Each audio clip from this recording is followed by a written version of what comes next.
Right, Mr. Bartrum, the cars are out running here at Oulton Park. You've had a few issues with Liam's during the day. I've had a chat with him already, but you know, a couple of tests now with the Fords. How's it been going so far? It's not going too bad. I mean, obviously we had a bit of an issue today with an engine. I've been very pleased with the pace so far, very pleased with the cars. Today was one of those things, nothing really to do with, or nothing under our control, so we've changed the engine as a precaution. But generally speaking, yeah, it's good running, good time so far. And how's life been with the Fords? Has it been quite an easy transition for the team? It's been okay. I miss my BMWs, but I'm enjoying the Ford. I mean, the BMWs are very good for us. They got us on the map, and I'm very grateful for my two BMWs for that. But the Ford came along. It was an opportunity really that was too good to pass up. It gave us a chance to start to embrace the NGTC rules by going with the engine and hopefully saving some money there. And yeah, it's a good little car. It's front-wheel drive. It's turbocharged. I think it'll be competitive, and I think Matt's got his handle on it already, and Liam's adjusting to it very, very well. Liam's a driver who's got experience of working with motorbase, but how do you think he's been settling into the touring car? I've got his views, so let's see what you think. Well, hopefully he doesn't notice a difference. You know, he's still motorbase. I think that's the first thing. As long as he feels that he's gone from one part of the motorbase to the other part of the motorbase, it's still got that feel that he's happy with. Otherwise, if he wasn't happy with us, he wouldn't have decided to wander over to the touring car side. Liam always said that he wasn't happy with the Porsches. He didn't feel that they sat under him how he wanted, and he was always really a front-wheel drive man, and he's proved that so far. He's definitely much better in a front-wheel drive than he was in a Porsche from the point of view of comfort and how he feels about the car. So I think he'll surprise a few people. When you say surprise a few people, in what sense? What do you think he can achieve? I think he'll go well. I think the way he's going, touring cars, depending on how the grid really is, because nobody really knows how many cars are on the grid at the moment. But Liam's got to now start to look towards top 10, which is quite good. And I mean, what about Matt? You know, he's primarily in recent years he's been a rear-wheel drive driver himself with the BMWs. Yeah. He had the year in the Chevrolet, but earlier in his career he's shown what he can do in front-wheel drive.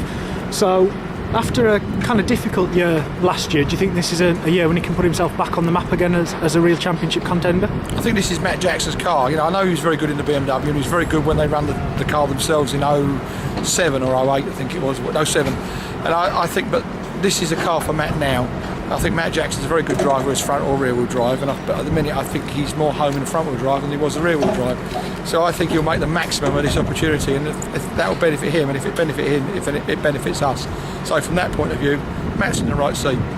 You said that, you know, this is a car that enables you to get that first step on the NGTC ladder. How much life do you think you're going to get out of these cars before you start looking at maybe building your own to the new rules? I don't know yet. We'll see how this year goes. I mean, obviously we've got an engine in the car that can go across to whatever we decide to build next. So provided we build a Ford, you know, whether we build a Mondeo or we build another Focus or whatever we decide to build in the true NGTC rules for 2013, we've got an engine now that will evolve towards that car, and it helps us, you know, not having just to build a car. We've got the engine package sorted early. We've got a good understanding of it. So hopefully it helps us going forward as a team with what happens with the rules. Are you a bit surprised by how the grid's embraced these new rules? Because, I mean, I for one didn't think that, you know, we'd be here with a couple of weeks to go till media day with it heading towards what looks like being a capacity grid if what everyone says actually comes off. Did you think we'd see the numbers that we look like we might get? We'll see what happens when the time comes. You know, like all these things, people like to talk about what they're going to do. We'll see what the true numbers are on press day. I mean, I think it's going to be a very good grid. It shows what a good series touring cars is.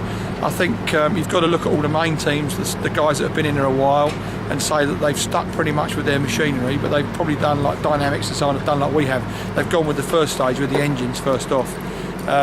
We'll see what the grid truly is come the first race, but I think there's a lot to be done with the new cars. Quite a few of them have been taken early. You know, they've made the decision for 2011. We'll just see what benefit they get. You've got a combination of new teams and new cars, so they've got to learn British touring cars. They've also got to learn the product they've now got, and I don't think there's going to be too much time for them to test. The new teams with the new car have got a tough job on their hands, and fair play to them for the way they're going to go about it.